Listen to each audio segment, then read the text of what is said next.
نحمده ونصلي ونسلم على رسوله النبي الكريم اما بعد فاعوذ بالله من الشيطان الرجيم بسم الله الرحمن الرحيم قال الله تبارك وتعالى في القرآن المجيد ان الذين يغضون اصواتهم عند رسول الله اولئک الذین امتحن اللہ قلوبهم للتقوى لهم مغفرۃ واجر عظیم صدق اللہ العظیم۔ قابل صد احترام علماء کرام، مشائخ اعظام، معزز مہمانان گرامی، قائدین تحریک منہاج القرآن اور مکرم خواتین و حضرات، اللہ رب العزت کا لاکھ لاکھ شکر ہے جس نے اپنی توفیق خاص اور حضور نبی اکرم صلی اللہ علیہ وآلہ وسلم کے نالین مبارک کے تصدق سے ہمیں ایک مرتبہ پھر درس عرفان القرآن کی اس بابرکت نشست میں حاضر ہونے کی سعادت عطا فرمائے۔ دعا ہے کہ اللہ رب العزت ہماری اس حاضری کو قبول فرمائے۔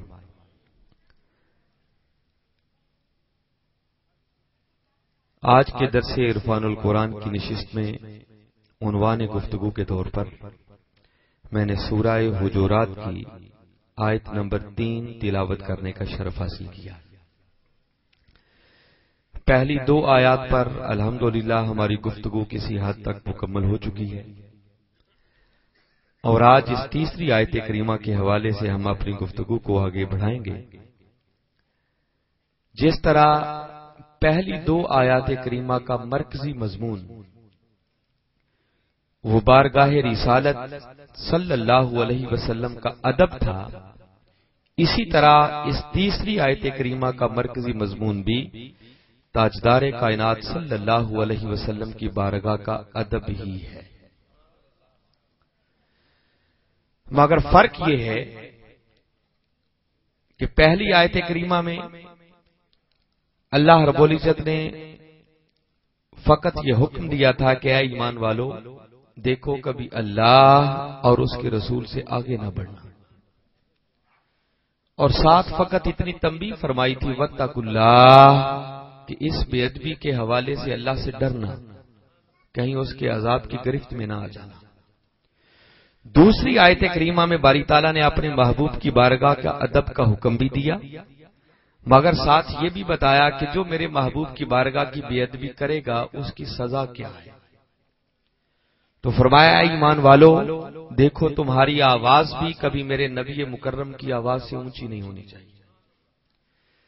ساتھ فرمایا وَلَا تَجْهَرُوا لَهُ بِالْقَوْلِ كَجَهْرِ بَعْضِكُمْ لِبَعْضٍ، اور جس طرح تم آپس میں ایک دوسرے کو بے تکلفی سے اونچی اونچی آواز سے عامیانہ انداز میں بلاتے ہو، کہیں یوں میرے محبوب کو آواز نہ دینا۔ فرمایا اگر یہ معمولی سی بے ادبی بھی ہو گئی تو یہ اتنا بڑا جرم ہوگا ان تحبط اعمالکم، کہ اس ایک بے ادبی کی وجہ سے تمہارے زندگی بھر کے سارے اعمال رد کر دیے جائیں گے، کچھ بھی پلے میں باقی نہیں بچے گا، اعمال بھی گئے ایمان بھی گیا۔ اور فرمایا وانتم لا تشعرون، اور پھر تمہیں اس بات کا شعور بھی نہیں ہوگا، پتہ بھی نہیں چلنے دیا جائے گا۔ اب تیسری آیت کریمہ میں اللہ رب العزت نے یہ بتایا ہے کہ اب یہ بھی سنتے جاؤ کہ جو میرے محبوب کی بارگاہ کا ادب کرے گا اسے اللہ کی بارگاہ سے ملے گا کیا، اس کی جزا کیا ہے۔ اب تیسری آیت کریمہ کا یہ مضمون ہے، مگر حاضرین مکرم ایک لمحے کے لیے سوچیں، پہلی آیت کریمہ کا مضمون بھی بارگاہ رسالت کا ادب، دوسری آیت کریمہ کا مضمون بھی یہی، تیسری آیت کریمہ کا مضمون بھی یہی،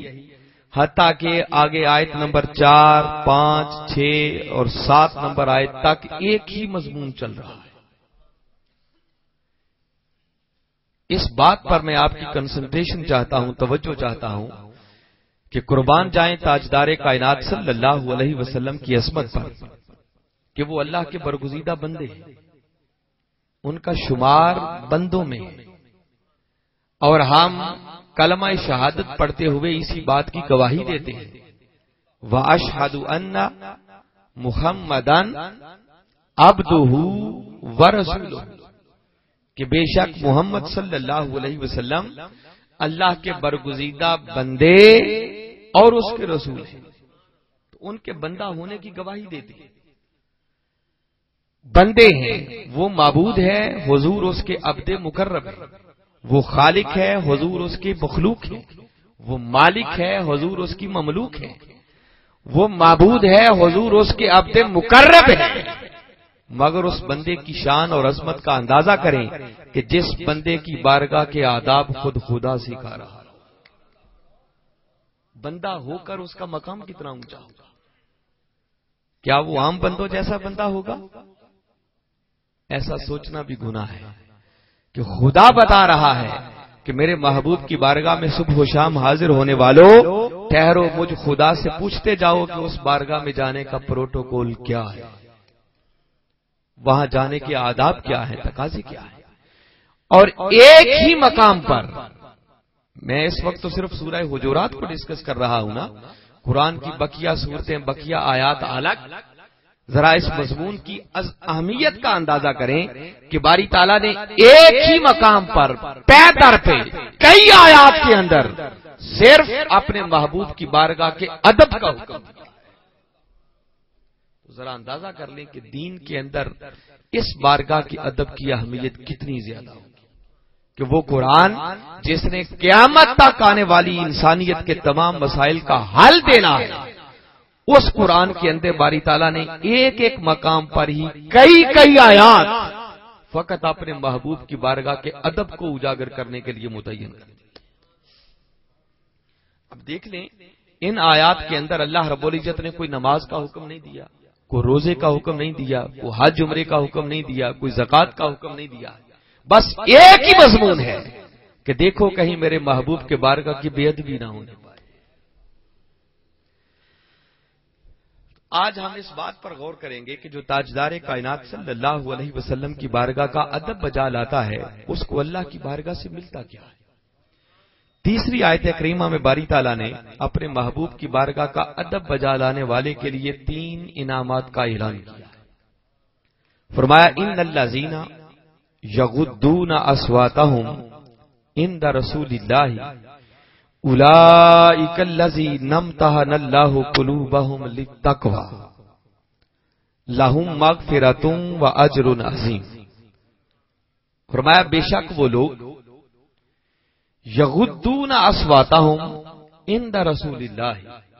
کہ جب وہ اللہ کے رسول کی بارگاہ میں حاضر ہوں تو جو ادباً اپنی آوازوں کو آہستہ کر لیتے ہیں، میرے محبوب کی بارگاہ کا ادب بجا لاتے ہیں۔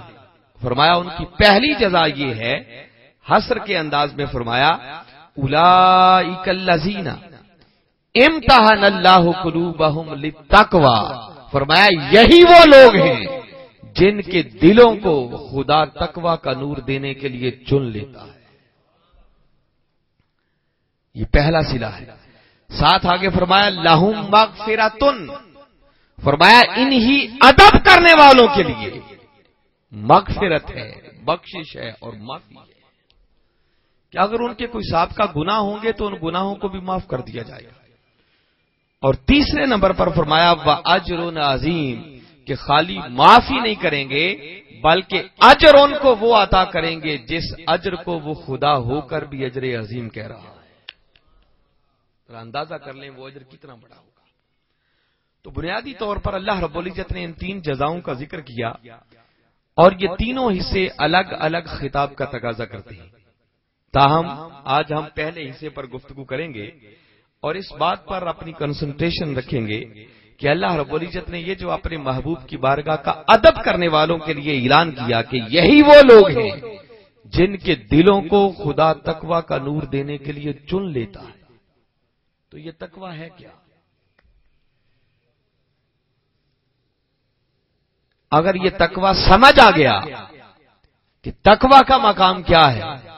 تو یقیناً ہمیں یہ بھی سمجھ آ جائے گی کہ پھر اس بارگاہ کی عظمت کا عالم کیا ہے جس کے ادب پر اللہ رب العزت تقوی جیسی جزا عطا کر دیتا ہے۔ اگر اس تقوی کی اہمیت کو آپ سمجھنا چاہیں تو یوں سمجھ لیں کہ ایک صاحب ایمان شخص کا مقصود، اس کی منزل، اس کا حاصل، اس کا ٹارگٹ وہ یہی تقوی ہوتا ہے۔ ایمان سے وہ اپنے سفر کا آغاز کرتا ہے، اور جب وہ ایمان پھر پلتے پلتے بڑھتے بڑھتے جواں ہوتا ہے، اپنے کمال کو پہنچتا ہے، تو وہی ایمان خود تقوی میں بدل جاتا ہے۔ یہی تقوی مقصود ہے۔ اس تقوی کی اہمیت کا اندازہ کرنا ہو تو کبھی اسی سورہ حجرات کی آگے چل کر آیت نمبر 13 آ رہی ہے، اس میں اللہ رب العزت نے ایک جگہ پر ارشاد فرمایا ان اکرمکم عند اللہ اتقاکم، فرمایا اللہ کے نزدیک زیادہ عزت والا، بزرگی والا، شان والا، مرتبے والا وہ ہے جو تم میں سے زیادہ متقی اور پرہیزگار ہے۔ فرمایا اگر بڑے بننا چاہتے ہو، اللہ کی نظر میں کچھ مقام اور مرتبہ حاصل کرنا چاہتے ہو، تو وہ تمہیں ذاتوں اور برادریوں سے نہیں ملے گا،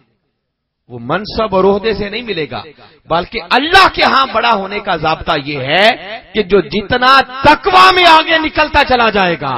اللہ کے ہاں اس کا مقام بھی اتنا ہی بڑھتا چلا جائے گا۔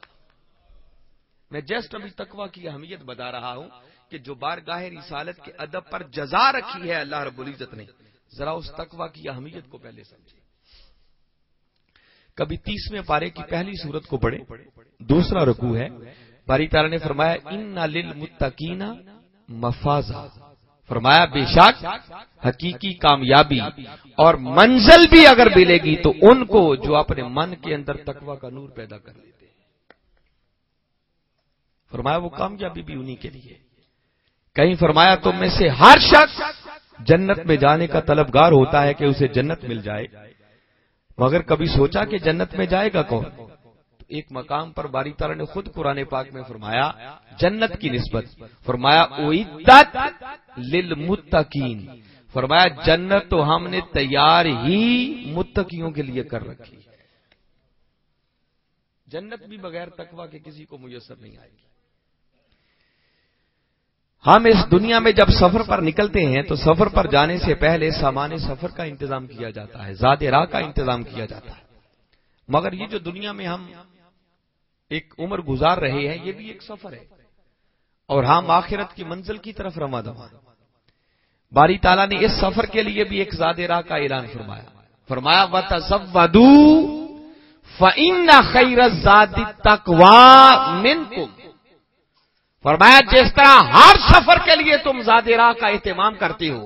تو یہ جو زندگی گزار رہے ہو آخرت کی منزل کی طرف رواں دواں ہو، فرمایا اس کے لیے بھی زاد راہ چاہیے، اور اس کے لیے بہترین زاد راہ وہ سوائے تقوی کے اور کچھ نہیں ہے کہ تم متقی بن جاؤ، تمہیں تقوی کی دولت میسر آ جائے۔ کہیں اس دنیا کے اندر انسان بڑے اچھے اچھے لباس پہننے کی کوشش کرتا ہے، لوگ اس کی تعریف کریں، اسے اچھا سمجھیں، مگر باری تعالیٰ نے قرآن پاک میں ارشاد فرمایا کہ تم دنیا کی زیب و زینت کے لیے بڑے بڑے لباس پہنتے ہو، مگر آؤ میں خدا تمہیں بتاتا ہوں کہ بہترین لباس کیا ہے۔ قرآن میں فرمایا وَلِبَاسُ التَّقْوَىٰ ذَلِكَ خَيْرٌ، فرمایا لباسوں میں سے بہترین لباس وہ تقوی کا لباس ہے، انسان اپنے من کو تقوی کے نور سے منور کر لے، اس سے بڑا بہترین لباس اور کوئی نہیں۔ کہیں سورہ بقرہ کے آغاز میں باری تعالیٰ نے اسی تقوی کی اہمیت بیان کرتے ہوئے ارشاد فرمایا الف لام میم ذالک الکتاب لا ریب فیہ ھدی للمتقین، فرمایا یہ قرآن وہ عظیم کتاب ہے جس میں کسی شک کی گنجائش نہیں، مگر فرمایا اس میں صحیح معنوں میں ہدایت ان کو ملے گی جو اپنے من کے اندر تقوی کا نور پیدا کر لیتے ہیں،